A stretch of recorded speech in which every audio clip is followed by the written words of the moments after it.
Centre-ville pour tous est né ici, dans cette rue de la Phare, en 2000. Et au départ, justement, c'était par rapport aux Chibani et aux travailleurs qui vivaient dans les hôtels meublés qui sont juste derrière moi, que ce soit l'hôtel Oriental ou le Bardot juste en face. Donc cette rue de la Phare, elle est emblématique pour les luttes de centre-ville pour tous. Et d'ailleurs, un de ses fondateurs, Nourdine Abouakil, raconte bien l'histoire originelle, le début de Centre-ville pour tous, dans cette revue Vacarme qui est sortie l'an dernier. Et bien justement, je voudrais juste vous lire un tout petit extrait de son article. Il dit: après le 9 rue de la Phare, il y a eu d'autres immeubles. La tâche devenait énorme et ça devenait politique. Quand c'est un voyou qui se comporte mal avec ses locataires, c'est un voyou. Quand ce sont plusieurs voyous sur un périmètre restreint et dans un temps très réduit, c'est qu'il y a un troisième larron. Et le troisième larron, c'est la mairie. S'il ne s'agit que d'un seul immeuble, j'aurais pu m'en tirer. Mais il y a eu tellement de signalements qu'on a créé l'association avec Patrick Lacoste et Christian Deleuze, qu'on a appelé un centre-ville pour tous, sur l'idée de Patrick.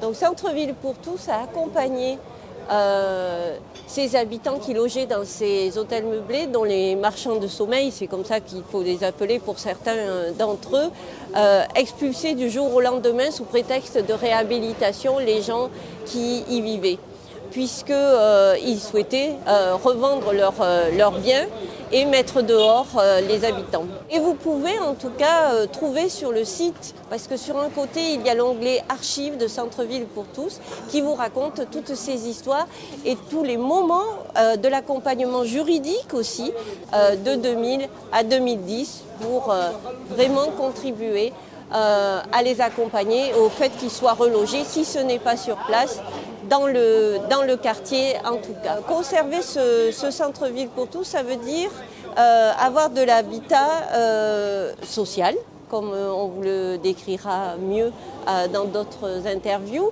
mais également de demander auprès des pouvoirs publics, d'être moyen de pression pour demander la régulation des loyers.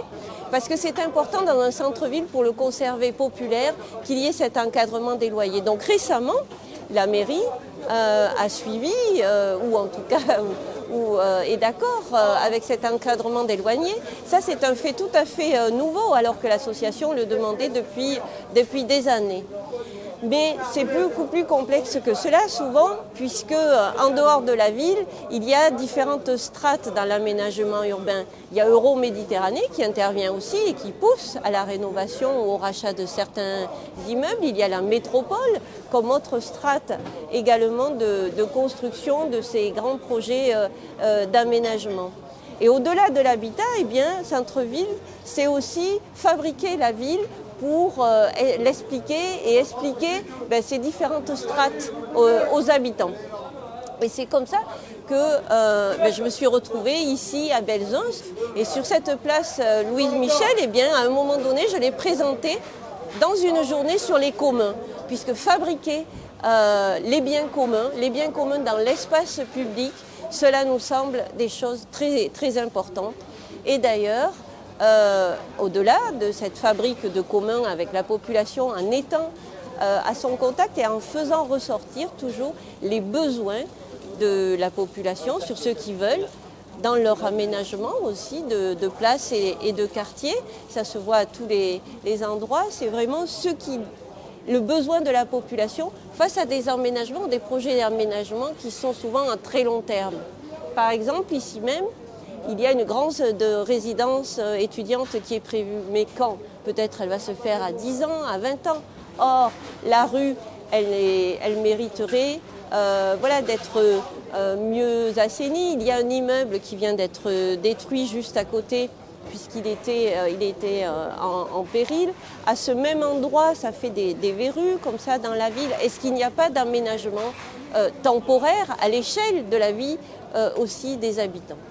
Et centre-ville, c'est aussi par ce lien direct entre les besoins, faire remonter les besoins de l'habitant, des expertises d'usage finalement, auprès des pouvoirs publics à qui veut bien l'entendre, c'est aussi se caler sur l'échelle d'une vie, de notre vie à 10 ans, à 1 an, voilà, et pas sur des grands projets qui vont prendre peut-être 40 ou 50 ans. Donc c'est pour ça que pour moi c'est important d'être dans des associations voilà, qui revendiquent, qui accompagnent, disons, des populations ou des habitants qui seraient en difficulté à un moment donné, mais aussi pour fabriquer la ville ensemble et avec les habitants.